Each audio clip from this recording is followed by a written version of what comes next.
3 careers unraveled in less than a year. No suspensions. No dramatic press conferences. No official statements from the league office. No headline that said anyone was banned. Just quiet exits. Diamond DeShields went from veteran wing with an all-star resume to driving a rental car packed with her belongings, unsure where her next contract would come from. Kennedy Carter went from explosive scorer to overseas headlines. Cheryl Swoops, a Hall of Famer with decades of credibility, lost a broadcast seat she'd spent years building. 3 different roles, 3 different reputations, 3 different paths, but all connected by one name, Caitlin Clark. Now here's the part nobody says out loud. This wasn't about one hard foul. It wasn't about competitive fire. And it definitely wasn't about letting them play. Something shifted the moment the league realized what Clark actually represented. And once that shift happened, the consequences weren't loud. They were surgical. To understand how we got here, you have to go back to the play everyone saw and look at it without pretending it was random. Because the hit wasn't just contact. It was a turning point. And what followed changed more than one career. It happened fast. Caitlin Clark was cutting across the lane at full speed, eyes scanning for space, moving the way she always moves, quick, confident, calculated. The possession wasn't chaotic. It wasn't broken. It was just another routine flow of professional basketball. But Diamond DeShields wasn't reacting to the ball. She was already positioned, shoulder angled, feet planted, eyes locked, not on the pass, not on the play developing, but on Clark herself. And when Clark crossed her path, the contact wasn't incidental. It was direct. A lowered shoulder driving through a body in motion. Clark hit the floor hard. The whistle blew. Common foul. That was it. No long review. No dramatic delay. No upgrade in the moment. The game moved on as if nothing unusual had happened. But the replay didn't move on. Slow motion told a different story. Players bump all game. That's basketball. Screens collide. Closeouts get physical. Bodies clash in tight spaces. Nobody debates that. But there's a difference between rotating into space and stepping into someone's path with intent.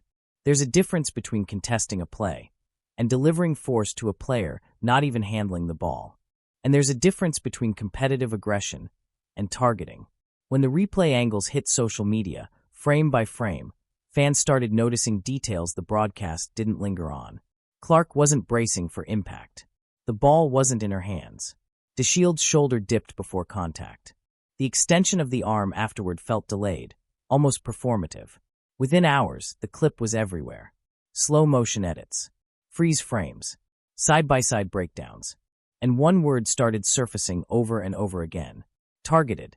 Now here's where it gets interesting. This wasn't the first moment of heavy contact between these two. Throughout the season, there had been extra bumps off the ball.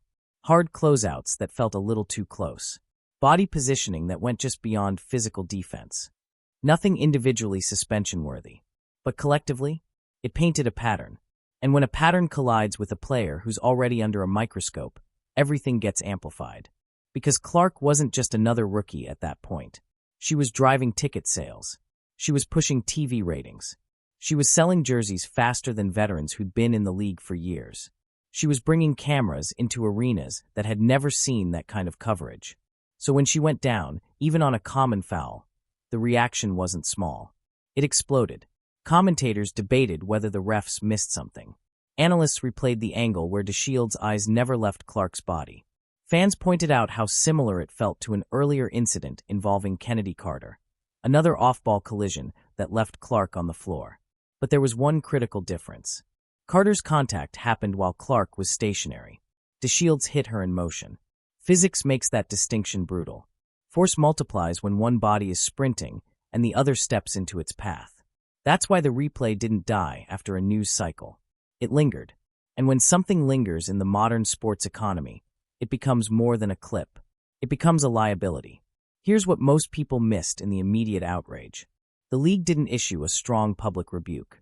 There was no dramatic fine announcement dominating headlines. No suspension.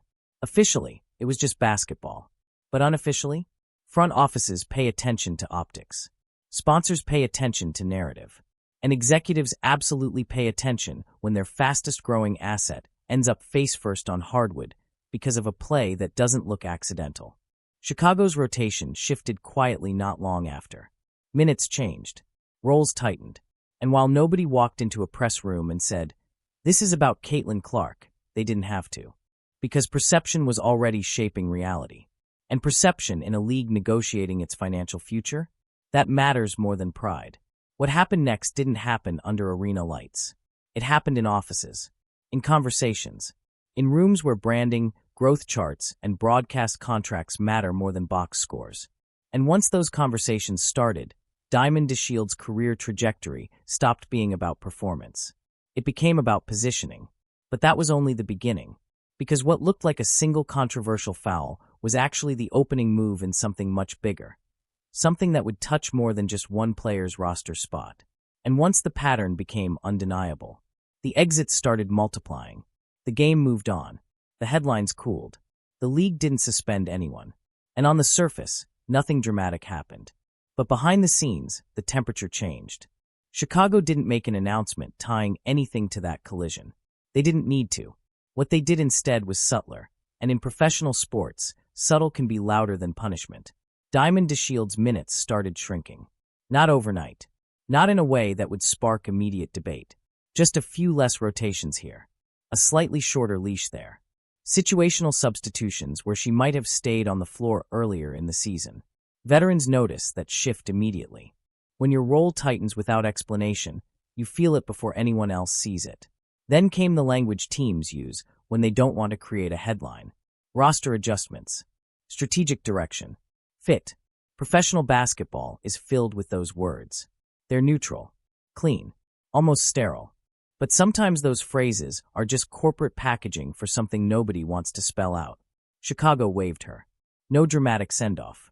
No public controversy attached to the decision.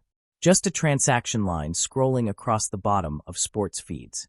For most players, a mid-season waiver isn't the end. It's a detour. Especially for someone with an all-star appearance and years of experience. That's what made the next part strange. The New York Liberty picked her up. On paper, it made sense. Contending teams value depth. Playoff pushes demand extra wings who understand defensive schemes and can handle physical matchups. DeShields had that resume. But something felt different immediately. Her minutes didn't expand. Her role didn't grow. She wasn't reintegrated into meaningful rotations. Garbage time. Short stints. Minimal impact windows. That's not how teams typically handle experienced veterans unless there's hesitation somewhere in the evaluation process. And then another quiet release. Again, standard language. Again, no public explanation. 2 teams in 1 season. Still, you could argue coincidence. Bad fit. System mismatch. Timing. Then Connecticut entered the picture. Preseason reps, practices, scrimmages. She showed up, did the drills, worked through training camp. From the outside, it looked like stability might finally return. Until it didn't. Cut before the season fully unfolded. 3 organizations. 3 exits. Less than 12 months. At that point, coincidence stops feeling convincing. Because players with DeShields' background don't typically cycle through 3 teams unless something bigger is influencing the evaluation process. It wasn't her athleticism disappearing overnight. It wasn't a catastrophic injury announcement. It wasn't a steep statistical decline that screamed unplayable. It was something harder to quantify. Reputation. Here's the part people don't always understand about professional leagues, especially one growing as rapidly as the WNBA right now. Front offices talk. Agents talk. League offices talk. And sponsors absolutely talk. When a viral moment explodes online, especially one involving the most commercially valuable player in the league, it doesn't just trend on social media. It lands in email threads. It surfaces in sponsorship briefings. It becomes a question in marketing meetings. Is this going to be a recurring issue? Does this affect the brand? Are we protecting what's driving our growth? Nobody sends a memo saying, "Do not sign this player." That's not how it works. Instead, executives calculate risk. The WNBA isn't a billion-dollar machine insulated from controversy. It's a league still fighting for media share, sponsorship leverage, and long-term broadcast security. When one player is responsible for a measurable spike in ratings, attendance, merchandise sales, and mainstream coverage, that player becomes more than an athlete. She becomes infrastructure. And infrastructure gets protected. even if no one says that word out loud. Here's what likely happened behind closed doors. Teams evaluated DeShields not just on skill, but on optics. Would signing her invite renewed debate? Would it reignite a controversy every time their team played Indiana? Would sponsors question the messaging?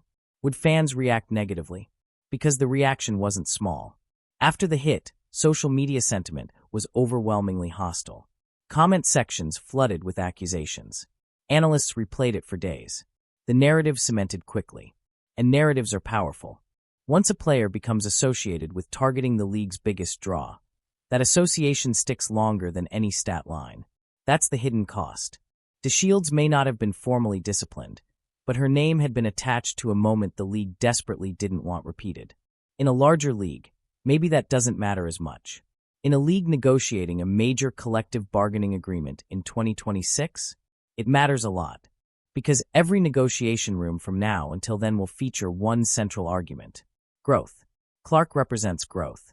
And any storyline that frames that growth is being under attack is not a storyline executives want circulating. So while DeShields drove back to Atlanta in a rental car filled with her belongings, wondering why opportunity kept slipping through her hands, the answer wasn't likely in a box score. It was in perception, and perception spreads fast when money is involved. What makes this even more compelling is that she wasn't alone, because as her roster spots disappeared quietly, two other names were learning the same lesson in different ways. Kennedy Carter, Sheryl Swoopes. Different situations, different personalities, same outcome, which raises a question no one inside the league officially answered. Was this discipline, or was this evolution? Because once you see the pattern, it's impossible to ignore. And when patterns emerge in professional sports, they usually signal a shift in power. The shift had already started, but it was about to become undeniable. By the time Diamond DeShields was on her third team in one season, most fans were still debating whether her situation was coincidence or consequence. But then people started looking backward, because DeShields wasn't the first name tied to a Clark collision. Kennedy Carter had already stepped into that spotlight months earlier. That moment felt different at first. It wasn't a shoulder. It wasn't a sprint collision. It was a hip check, off the ball, away from the action, sudden and unmistakable. Clark wasn't even looking. The whistle blew. Common foul. Play continued. But just like before, replay changed everything. Slow motion stripped away ambiguity. Carter wasn't making a play on the ball. She wasn't rotating into defensive space. She altered her path and delivered contact to a player disengaged from the possession. The league reviewed it after the game. Upgraded to a flagrant one. Unnecessary. Excessive. Away from the ball. That official language mattered, because it validated what viewers already believed, that something crossed a line. But the real turning point didn't happen during the game. It happened in the post-game interview. Reporters asked Carter about the incident. Her response was brief, dismissive, for words that traveled across sports media faster than the highlight itself. I ain't answering that. Now here's where context matters. Carter already had a documented history of tension with previous teams. Disciplinary notes. Locker room friction.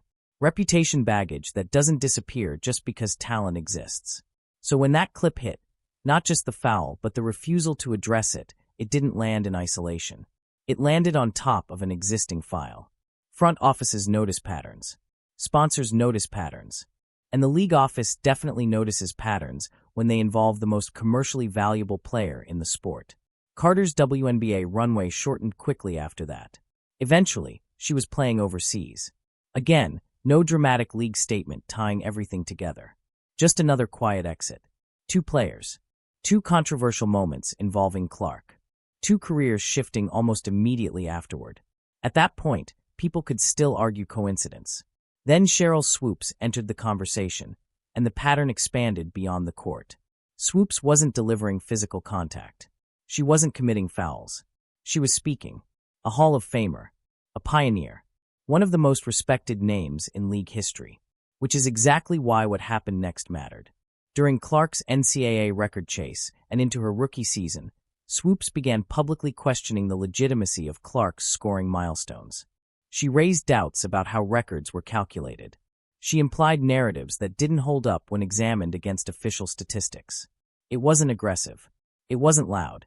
But it was persistent. And it stood out because Clark's rise wasn't subtle. She was breaking records at a historic pace. Viewership was surging. New fans were flooding into arenas.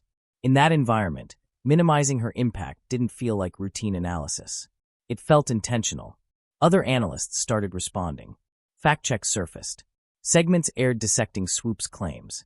The tone shifted from debate to scrutiny. Then something even more telling happened. When discussing the Indiana Fever's improvement, Swoops referenced team development without emphasizing Clark's role. Despite Clark being statistically central to that transformation, viewers noticed. Media noticed. And soon, Swoop's perceived bias became a storyline itself. That's when the professional consequences followed. Broadcast opportunities diminished. She was removed from certain coverage roles. Again, no explosive press conference. No headlines screaming punishment. Just a gradual distancing.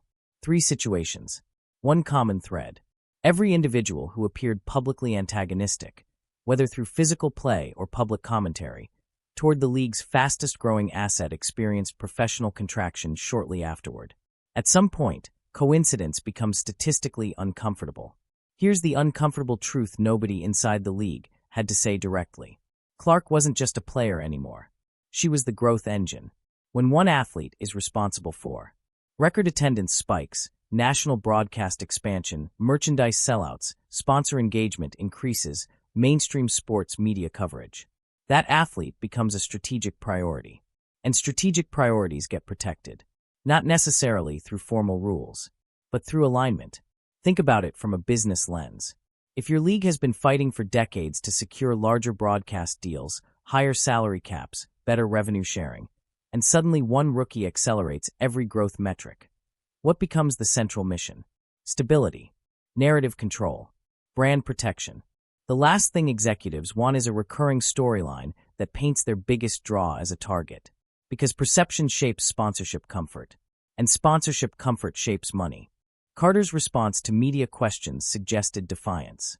DeShields' collision suggested escalation. Swoop's commentary suggested resistance. Different behaviors. Same ripple effect. And once players and analysts across the league observed those ripple effects, the message didn't need to be written down. It was understood. The era of openly challenging the face of the league, whether physically or rhetorically, carried new risk. Not because the league declared it, because the market enforced it. And the market moves faster than policy. But here's where this gets even more layered. This wasn't just about protecting Clark as an individual. It was about protecting leverage. Because something much bigger was approaching. The 2026 collective bargaining negotiations. Revenue sharing. Salary structures. Broadcast contracts. And Clark's numbers weren't just impressive. They were negotiation ammunition. Which means every controversy surrounding her wasn't just a sports debate. It was a financial variable. And once you understand that, the pattern stops looking mysterious. It starts looking calculated. But the real shift, the moment where this became unavoidable, wasn't about fouls or commentary. It was about numbers. And those numbers changed everything. Strip away the slow-motion replays. Remove the social media outrage. Forget the debates about intent. What you're left with is something much colder. Data. And the data surrounding Caitlin Clark isn't just impressive. It's disruptive. Before Clark entered the league, the WNBA was stable, but limited. Loyal fan base. Gradual growth. Occasional breakout stars. Respect inside basketball circles, but rarely dominant in national sports conversations. Then Clark arrived. And metrics moved immediately. Attendance surged across the board, not just in Indiana. Road games began selling out in arenas that previously struggled to fill lower sections. Teams started relocating games to larger venues when the Fever came to town. That doesn't happen because of routine hype. That happens because demand becomes undeniable. Television numbers followed the same pattern. Games featuring Clark didn't just edge past average viewership, they multiplied it. National broadcasts that once pulled modest audiences began competing with established programming. Networks that previously overlooked regular season matchups suddenly adjusted schedules to feature Indiana more prominently. Executives noticed, because broadcast leverage is currency. Then came merchandise. Clark's jersey climbed sales rankings almost instantly. Not rookie rankings, league-wide rankings. Established veterans who had built their brands over years suddenly found themselves trailing a first-year guard in retail velocity. Retail isn't emotional. It's transactional. Fans don't spend money out of sympathy. They spend it because they care. And caring translates into bargaining power.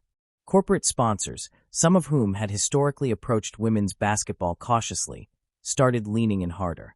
Investment conversations shifted tone. Instead of potential, meetings centered around growth trajectory. That language matters, because growth trajectory influences future rights deals, and future rights deals determine salary ceilings. Here's the part most fans never see. The WNBA's next collective bargaining agreement looms large. Revenue sharing percentages, salary caps, marketing budgets, travel standards, player benefits. Every negotiation hinges on one argument. How much is the league worth? For years, that argument was constrained by incremental progress. Clark changed the slope of the curve. When executives sit across from broadcast partners in negotiation rooms, they don't talk about narratives. They present charts. Viewership spikes during Clark's games. Ticket revenue jumps tied to her appearances. Merchandise growth correlated with her debut. Digital engagement numbers climbing whenever her highlights circulate. That's leverage. Now imagine walking into those same rooms while viral clips circulate, suggesting the league can't protect its biggest draw from repeated targeting. Imagine sponsors questioning whether the environment feels stable. Imagine networks wondering whether controversy overshadows product. Stability is attractive to investors. Chaos is not. That's why protecting Clark wasn't sentimental. It was structural. She became proof of concept. Proof that the league could command mainstream attention. Proof that casual sports fans would tune in. Proof that growth wasn't hypothetical. When one player shifts revenue trajectories, that player becomes central to long-term planning. And central pieces don't get left exposed. This is where the narrative shifts from basketball to business. DeShields' hit wasn't just physical contact. It created a risk variable. Carter's dismissive post-game comment wasn't just attitude. It created a perception variable. Swoop's commentary wasn't just debate. It created a credibility variable. Individually, none of those destroy a league. Collectively, they introduce instability at the exact moment stability is most valuable. Because the 2026 negotiations aren't minor. Players want higher salaries. The union wants improved revenue share. Veterans want compensation that reflects modern viewership. Owners want sustainability. The league office wants leverage. Clark's presence strengthens the player's argument for more money. Ironically, protecting her protects everyone's earning potential. That's the paradox. The same veterans who may feel overshadowed by her spotlight benefit directly from the revenue she generates. But revenue negotiations don't tolerate internal civil wars. They require unified growth stories. That's why what happened to DeShields, Carter, and Swoops feels coordinated, even if no memo ever existed. It wasn't punishment. It was risk management. In corporate terms, if an asset is driving exponential return, you mitigate anything that threatens that asset's trajectory. Not publicly, strategically. And here's what makes this even more layered. Clark didn't need manufactured controversy to attract attention. She was already delivering. Triple doubles as a rookie. Assist records falling. Rookie milestones stacking up at historic pace. The league didn't have to artificially elevate her. The numbers did it organically. That authenticity makes her value stronger. Because sponsors trust organic growth more than forced marketing. So when executives evaluated situations involving her, they weren't asking, who was right? They were asking, what protects the momentum? And momentum is fragile in emerging leagues. One sustained negative narrative can flatten growth curves. One perception of internal hostility can cool sponsor enthusiasm. That's why the silence following each controversial situation was telling. No dramatic statements. No public feuds. Just quiet course correction. Minutes shrinking. Contracts dissolving. Broadcast roles disappearing. The market enforcing alignment. It may feel uncomfortable to frame sports this way. Fans prefer purity, competition free from corporate calculus. But professional leagues are businesses first. Basketball is the product. And Clark became the most effective salesperson the WNBA has ever had. When that reality locked in, everything else adjusted around it. Not because of favoritism, because of math. And once math enters the equation, emotion becomes secondary. But here's the final twist. The shift wasn't just about protecting Clark in the present. It was about defining the league's future identity. Because once you choose a growth engine, you choose a direction. And that direction changes culture. Which brings us to the final phase of this transformation. Because what happened next didn't just impact 3 careers. It reshaped expectations across the entire league. Something changed after that season. Not officially. Not with a rulebook revision. Not with a commissioner stepping to a podium. But players felt it. Analysts felt it. Front offices definitely felt it. The temperature around Caitlin Clark cooled in one very specific way. The overt hostility faded. Hard fouls didn't disappear from the league. Physical defense is part of professional basketball. But the moments that looked personal, the extra bump away from the play, the public dismissals in interviews, those started fading.